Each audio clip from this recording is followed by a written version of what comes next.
नमस्कार। Senior secondary physics परीक्षा की तैयारी में सभी कन्फ्यूज़न को दूर करने के लिए आज इस लर्निंग वीडियो में ओम के नियम को जानते हैं और समझते हैं।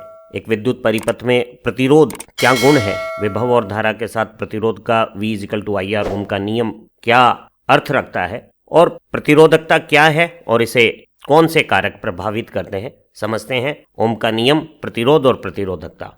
धात्विक चालकों के अणुओं में जो बाह्यतम कक्ष के इलेक्ट्रॉन होते हैं वो नाभिक के साथ कमजोर बंधनों के कारण मुक्त अवस्था में धातु के अंदर इधर उधर गति करने के लिए स्वतंत्र होते हैं। ये बिल्कुल वैसे ही है जैसे किसी कमरे में गैस के अणु मुक्त गति करते हैं। वातावरण के ताप से जो तापीय ऊर्जा इलेक्ट्रॉनों को मिलती है उसके कारण ये इलेक्ट्रॉन गति करते समय परस्पर टकराते हैं और इनकी एक परफेक्ट यादृश गति अंततः किसी तापीय गति करते हुए इलेक्ट्रॉन को वहीं ले आती है जहां से उसने शुरू किया है। और ऐसी तापीय गति से किसी दिशा विशेष में शुद्ध आवेश का स्थानांतरण नहीं होता है।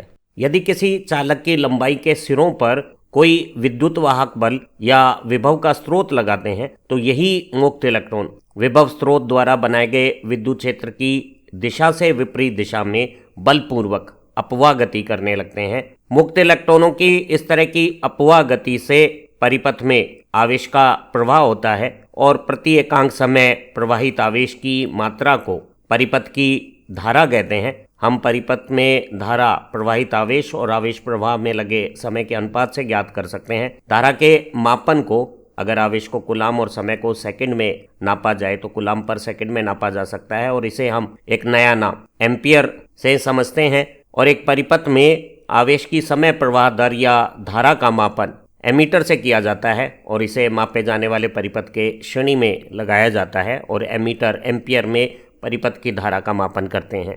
विद्युत परिपथ में बाह्य विभव स्रोत लगाने से बने हुए विद्युत क्षेत्र में जब इलेक्ट्रॉन अपवाह गति करते हैं तो इनमें आपस में टक्करें भी होती हैं और वो टक्करों के कारण इस विद्युत परिपथ में आवेश के प्रवाह में रुकावट आती है और उस रुकावट के विरुद्ध आवेश को प्रवाहित करने में बाह्य विभव स्रोत द्वारा कार्य किया जाता है। इसी बाह्य विभव स्रोत की ताकत या विद्युत वाहक बल का मान परिपथ में एकांक आवेश को चलाने में किए गए कार्य के बराबर होता है। तो अगर W परिपथ में Q आवेश को चलाने में किया गया कार्य है तो एकांक आवेश को चलाने में किया गया कार्य परिपथ का विभव या विद्युत वाहक बल होगा। और किसी परिपथ में विद्युत वाहक बल को परिपथ के समांतर में एक वोल्टमीटर लगाकर वोल्ट इकाई में नापा जाता है।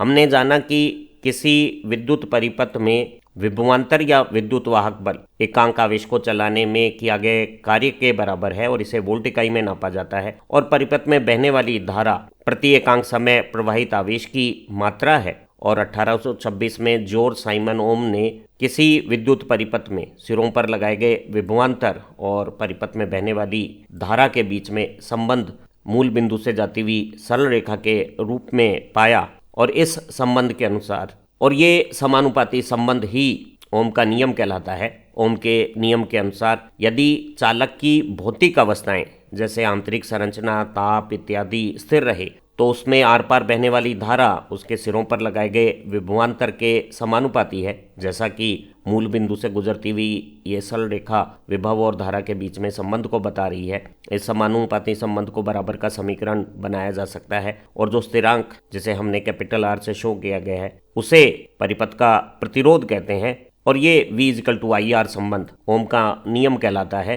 प्रतिरोध R को हम चालक के सिरों पर लगाए गए विभवांतर और उसमें आर पार बहने वाली धारा के अनुपात के रूप में समझा जा सकता है। और अगर धारा ऊर्ध्वाधर अक्ष और विभव क्षैतिज अक्ष पे हो तो इस सरल रेखा का ढाल स्लोप tan थीटा का उल्टा परिपथ का प्रतिरोध होगा। हम कह सकते हैं कि प्रतिरोध जिसे चित्रों में इस तरह से जिगजैग लाइन से प्रदर्शित किया जाता है वस्तुतः पदार्थ का वह गुण है जो स्वयं में धारा के प्रवाह का विरोध करता है, क्योंकि धारा प्रवाह के दौरान जब इलेक्ट्रॉन अपवाह गति करते हैं तो वो तापीय गति के इलेक्ट्रॉनों से टक्कर खाते हैं और यही टक्करें परिपथ में आवेश के प्रवाह या धारा के प्रवाह का विरोध है। और इसी प्रतिरोध गुण के कारण परिपथ में धारा प्रवाह के लिए हमें समान अनुपात में चालक के सिरों पे विभवांतर लगाना पड़ता है और यही विभवांतर परिपथ में धारा प्रवाह के साथ साथ कार्य करता है।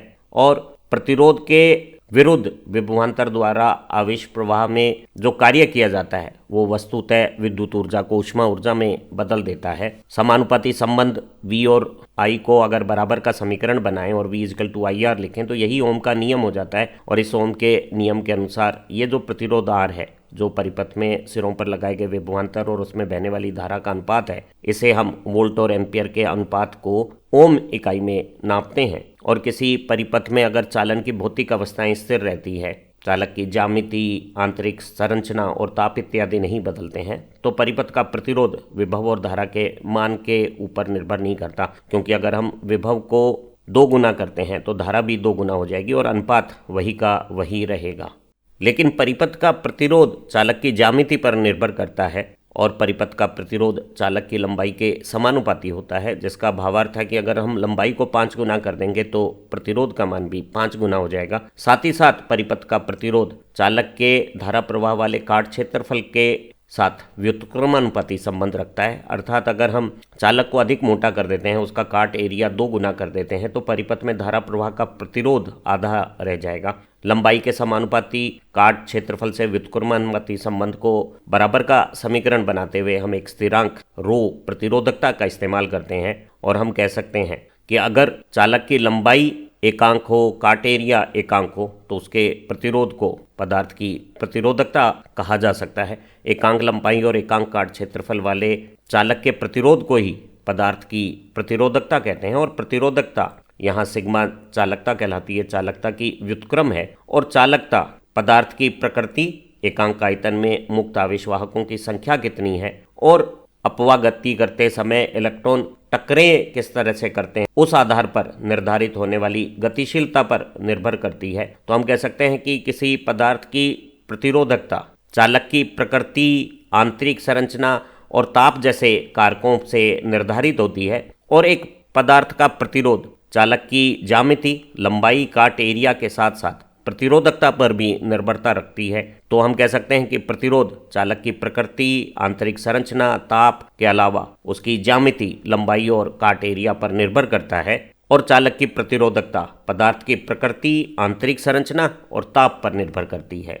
हमें एक चालक की लंबाई 15 मीटर, काट क्षेत्रफल जो एक समान है 6 × 10⁻⁷ मीटर स्क्वायर दिया हुआ है और परिपथ में धारा प्रवाहित करके विभव मापन करके इसका प्रतिरोध अगर 5 ओम मापा जाता है, तो हमें चालक तार के पदार्थ की प्रतिरोधकता ज्ञात करनी है। और हमें पता है कि किसी चालक का प्रतिरोध लंबाई के समानुपाती, काट एरिया के व्युत्क्रमानुपाती है और समानुपाती संबंध को बराबर का संबंध बनाने वाला स्थिरांक प्रतिरोधकता कहलाता है। प्रतिरोधकता ज्ञात करने के लिए हम लंबाई और काट एरिया को दूसरी तरफ जब व्युत्क्रम करके स्थानांतरित करते हैं, पक्ष रूपांतरण करते हैं, तो हम कह सकते हैं कि प्रतिरोधकता प्रतिरोध, काट एरिया और लंबाई के साथ ये स्वरूप रखती है। और यहाँ हमारे चालक की लंबाई 15 मीटर, काट एरिया 6 × 10⁻⁷ मीटर स्क्वायर और प्रतिरोध 5 है। गणना करने पर प्रतिरोधकता का मान 2 × 10⁻⁷ ओम मीटर हमें ज्ञात हो गया है।